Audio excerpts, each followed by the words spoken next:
Hi, this is Steve Spence with green-trust.org. Today we're demonstrating our grain mill. We are grinding hard red winter wheat, and I have an example here of the wheat before it's ground. So you can see what it looks like. This is the regular wheat that you would buy. We got this from an LDS cannery. And then we did a rough grind, and that has broken up the particles of wheat with some flour in there, but not quite ready for baking bread. And then we did a second grind, which is a much finer grind. And it's not quite as fine as you might find in the store, but you could tighten up the burrs on the grinder and making even finer flour, but it's good enough for baking bread for our purposes. So we've done the batches here to show you what the final product looks like, but we're going to go ahead and put the medium grind in there to show you what it looks like when we grind it.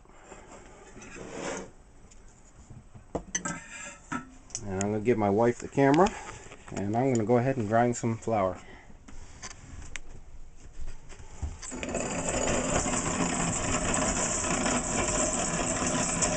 It's not difficult to grind.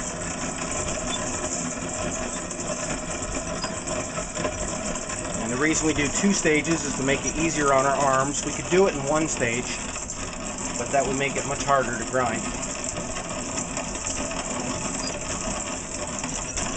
And for this particular recipe, the bread that we're baking today, we need 3 cups of flour.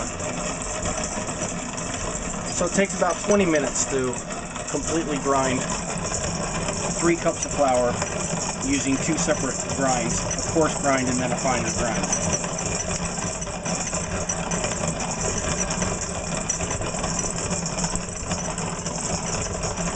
And we'll show you what it looks like with the flour going down into the hopper. And there's just a little auger in the bottom that pushes the grain into the iron burrs. Like I said, it's not difficult. You don't have to speed through it. Take your time.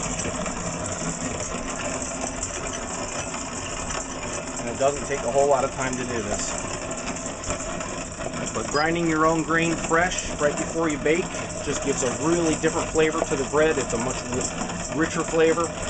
It tastes fresher, and there's just nothing like homemade bread from homemade, freshly ground wheat.